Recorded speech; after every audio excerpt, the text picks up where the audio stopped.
Welcome to another fantastic Letters to Mahakala broadcast featuring this time around Jon Shadrach. And today's theme is spirituality. So, Jon, I wonder often in late nights, it keeps me up. What is this spirituality thing anyway? Yeah, that's a great question. It's for me, I've experienced it as a sense of everything is energy or spirit, and we are part of that. We're made of this energy and this spirit, and just that awareness of the fact that it's all this divine, loving, intelligent energy. Everything is made up of this energy, and we're part of that. For me, that kind of encapsulates the idea of spirituality. It's just everything. Right. And is there a moment you can think of in your life when you've directly experienced it, or is that the direct experience itself? What you've just said, maybe that's the direct experience I was looking for. Yeah, you mean, is there a moment where It just I kind of first stands realized, out, or? right? You feel like you're Luke Skywalker kind of thing, you know? Oh yeah, wow. Yeah, there's been moments where things have happened.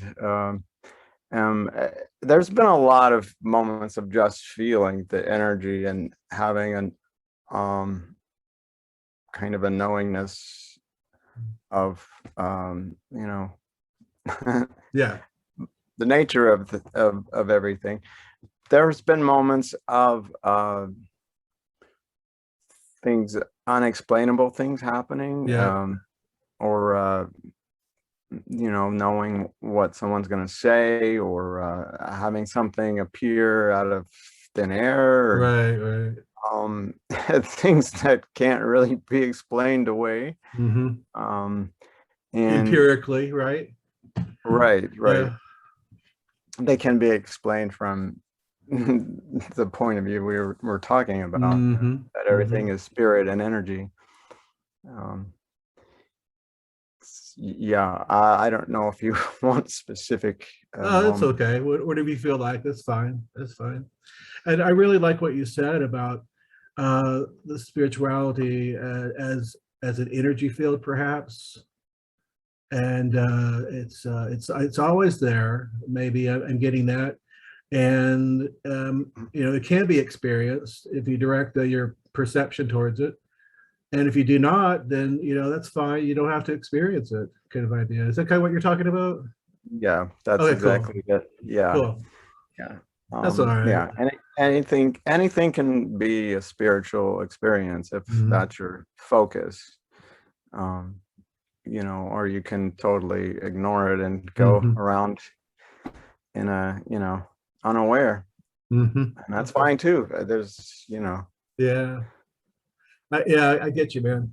What about, I remember you and I talked a lot about Bagua and Tai Chi back Mhm. in the day.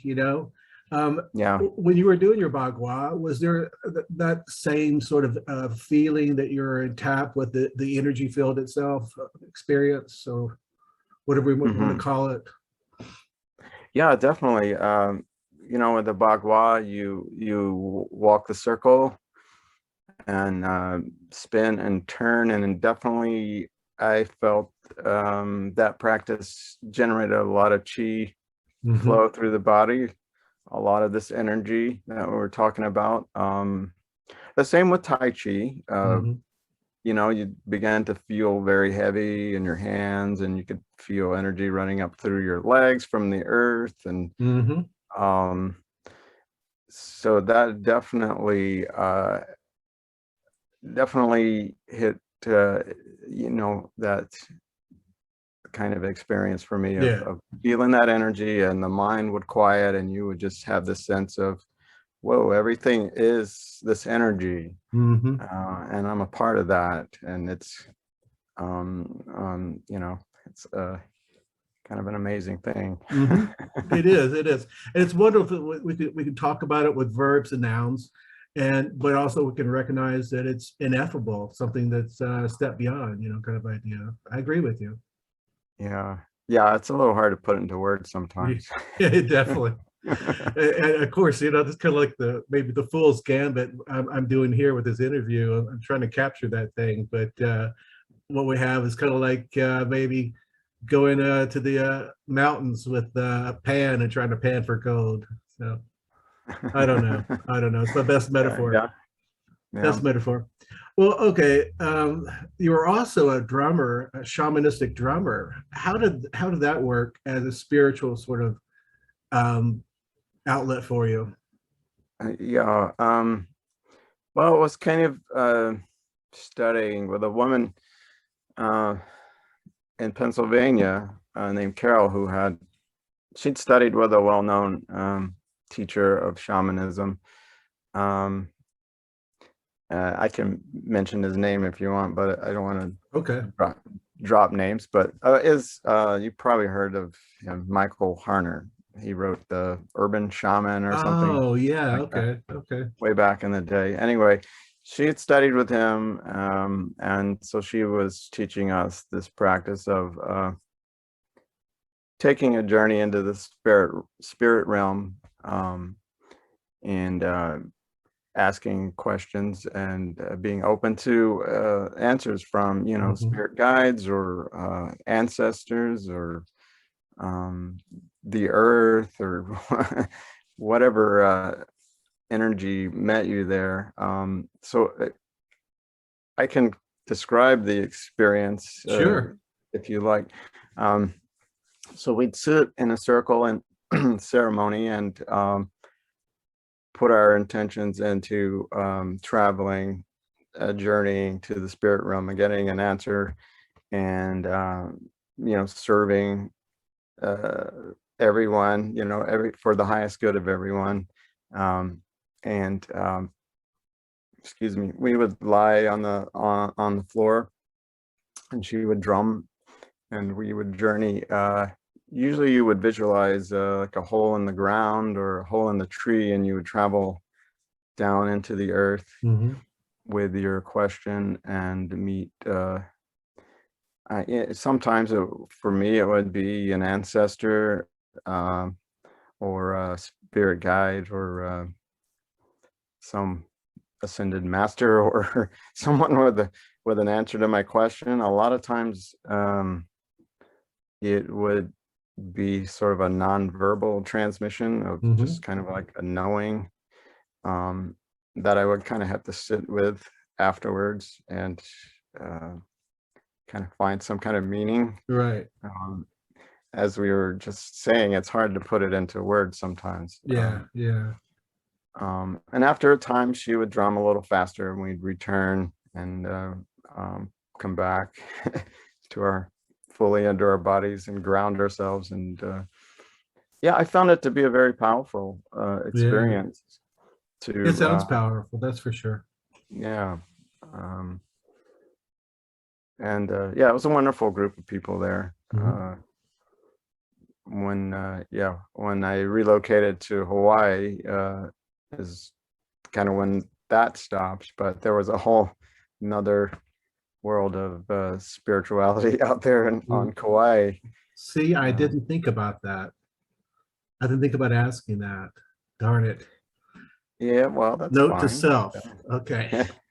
Well, I like what you said about intention, because in the martial arts we experience that zone of intention. If you have that intention, the chi just kind of comes almost effortlessly as you practice.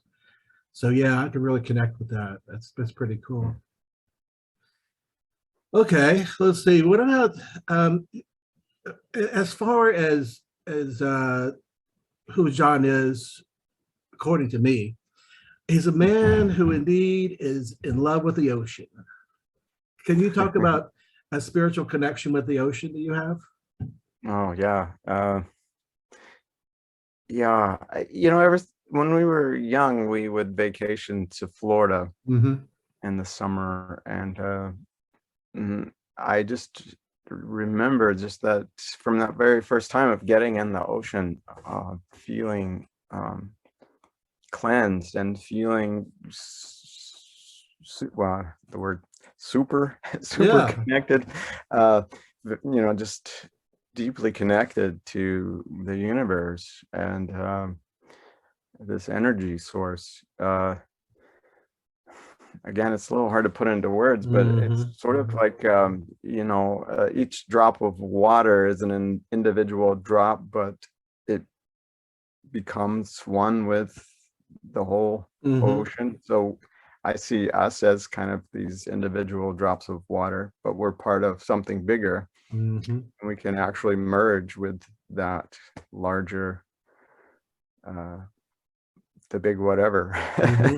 It's hard to put words to it, but not only that, but I just feel cleansed after I'm in the water, in that water in general, but in the salt water, it seems to, it's like if someone has crystals they use for healing or whatever, they'll cleanse them in salt water. And I feel kind of like it cleanses my body and my energy body, my energy field in that same way. Just releases all kind of heavy energies and just leaves me feeling light and happy afterwards. So there's definitely this sense of being part of something bigger, and I kind of always felt like the ocean sort of spoke to me in a way, and sort of welcomed me in and just gave me a big hug. Right. Like with its massive arms. Yeah. Yes. It's, man, it's just so vast. The ocean makes up most of this planet, so it's a way of connecting to the whole planet and to something even larger. I get you. Yeah. I like that answer. And I was talking to someone today about the interview with you, and she liked the idea. And she also said to me, this is kind of weird, it kind of connects with the ocean. Well, it's not weird, but I'm saying it's just unexpected. I should perhaps do one on UFOs. And of course, that's been overdone. I have nothing new to say. But so I have to ask you, in conjunction with the ocean, you're out there surfing. Have you ever seen an underwater submersible object? Or a shadow of one? I Gonna put you on the spot. I haven't. I have seen things in the sky out here many times at night that don't look like any sort of earthly aircraft. They're just kind of orbs of light that move very quickly, beyond anything that I think our technology is. And I've seen them a couple at a time. I once saw a steady stream of them going across the sky, like a fleet of them. And they would sort of appear on one side of the sky and just sort of go out on the other side. And again, it was no sort of aircraft. It was obviously something else. Moving very quickly and silently, and it was it was pretty amazing. I'm glad I asked that question. That just came to me because of that experience today. So thank you for answering that. I've always wanted to ask you about that. So, well, let's see. Let me go down the list here. Santa Claus is almost done here. Let me get down there. See what else we got. We talked about the ocean, and also, would you say that a comparison of surfing to drumming is a fair sort of comparison, or is it two different things spiritually? To drumming, well, there is a rhythm to surfing. I mean, because the energy comes to you in these waves. Mm-hmm. Uh, so I think in a way that how can I say this? When you're accessing and joining with this energy Mm-hmm. that's coming to you through the water, which is caused by the wind, which is driven by the sun. Yeah. And then you have the tidal energy that's caused by the gravitational pull of the moon. So you have all these natural energies that you're sort of joining with. And in that moment when you're actually riding that wave and that energy, your mind goes quiet. Mm-hmm. You're in the moment fully for that time that you're riding that wave. Uh, and you just turn off that wave and you have a big grin on your face, and Mm-hmm. um, you don't really recall thinking anything. You just sort of react and go with the flow, I guess. Mm-hmm. Um, so in a way, I guess when you're drumming, that sort of same thing happens where you Yeah. let go of control and join with the rhythm or the energy Mm-hmm. that's flowing through you, and you stop thinking. And yeah, and Yeah. yeah, I find that with anything that you do, if you Right. let go of trying to consciously control it, Mm-hmm. uh, the outcome is better. Yeah. Trying to outthink I'm something. Yeah. I'm sure you found that with your martial Oh, practice. yeah. Yeah. I like to Um, hear you talk about it though. But yeah, and the same can be said, I guess, in acting. I was just thinking about, as you were talking about, we were just talking about the idea of overthinking something. They perhaps like Prince Hamlet overthinks for most of the play, right. it's finally, oh, okay, he has that sort of, moment there. So anyway.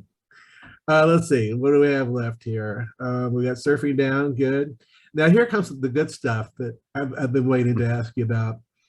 When you get as a comedian and you do, your routine, where indeed do you find yourself as, I guess you could say, a thinker, and as a comedian? Does the mind stay lit, or is it at ease like in surfing? Hmm. I I think when you're learning how to like with the improv, you have to think about the basics and the rules, kind of the rules of how to play it, um, and then after a while, it's like with anything you practice, you stop thinking about how to do it, and you just allow it to happen. And I yeah, I'm glad you asked this because I've been thinking about this. We've been focusing more on emotional commitment in our scenes, and it really helps you to get into the moment, get into what your character wants from the other person, and Mm-hmm.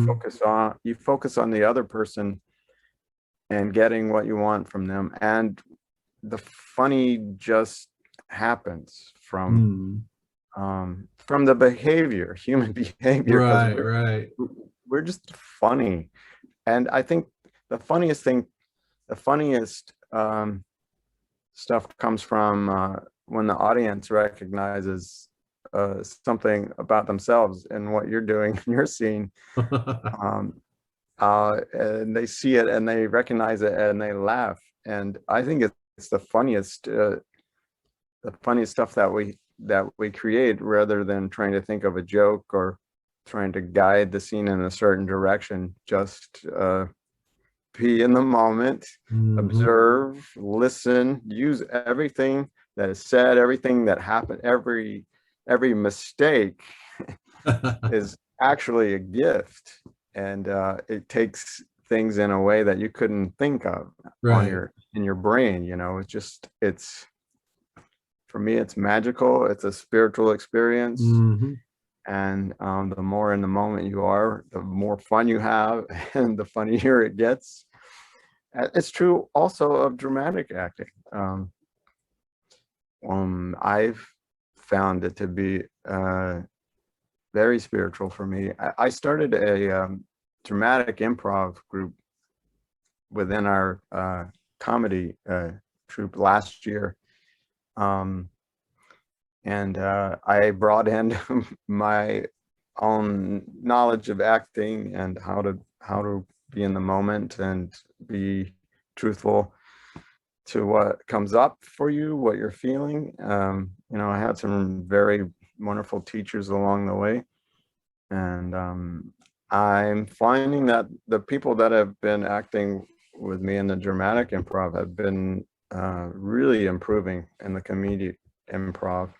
And in fact, this week our teacher was focusing on the emotional commitment in the comedic improv practice just last night, and they're just blending together. And I'm really happy to kind of be an influence for that That's cool. to occur.